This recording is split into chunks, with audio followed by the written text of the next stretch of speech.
So Paul, chapter 4 of the eBook defines the new normal and its implications for global development. Can you define the new normal for us? Certainly will.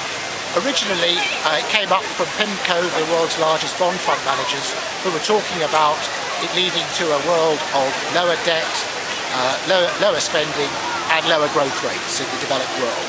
What we've done is really to take that a stage further and look at it in terms of lifestyles and demographics, so really relating it to the ageing baby boomers and how, with an ageing population coming up now to a third of the Western world being in the 50-plus age group, as opposed to a third or more being in the peak spending age group, how this is going to shift demand patterns for the future.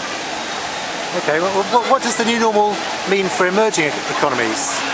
A pretty dramatic shift, just as we're going to see, or we're already seeing, a dramatic shift here in the West. Because up till now, Western companies have focused on the luxury end, the top markets in China, in a very small number of people. What this means is the emerging economies are now going to start focusing on their own rural and lower income domestic populations, therefore quite different types of products. Lots of opportunities, but quite different from selling high-end BMWs and products like that. Okay. Should we, in a developed world, feel guilty about the decadent decades we've enjoyed? What does the future hold for us? It's interesting, Will. There's definitely a sense among ageing baby boomers now, cabinet ministers here in the UK and elsewhere, saying, what have we done with all this money over the last 20 or 30 years? What have we achieved for the world? And by the way, what are we handing on to our children?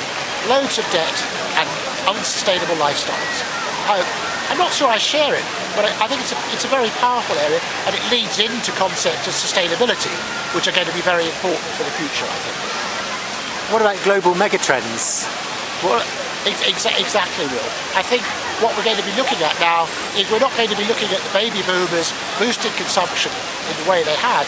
The next wave of great global growth is going to come from shared value kind of concepts, the kind of thing that Professor Michael Porter is talking about.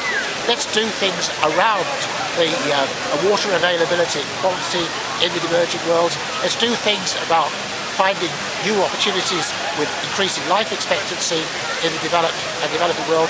Transportation, much more affordable transport, things like the nano car, these sort of areas. So big opportunities, but quite a shift in mindset. And that's really what we've got to try and get our heads around, and that's what we talk about, John Richardson and myself, in this chapter in the book. So there could be some massive opportunities for the chemical industry in following these mega trends, I guess. Oh, exactly, and I think this is going to be the moment when the really powerful chemical companies with a long-term view separate themselves from the short-termist players. If you think the world is somehow going to go back to a stimulus program and suddenly we're going to start selling lots and lots of cars and lots of houses to young people in the West, well, you're going to be sadly disappointed because the young people don't exist. On the other hand, if you're prepared to take a few risks and say, what about doing something a bit more useful? What about providing a bit of hygiene to people in emerging economies? What about providing some products for people who are getting into their 60s and are very much underserved at the moment in Western markets? What about looking at some of those opportunities? Take a bit of a risk, in other words, but potentially get a very big reward. This is what the great chemical companies of the past have done, and this is what the great chemical companies of the future are going to start doing now. It's a very exciting time. Thanks very much, Paul. Thank you, Will.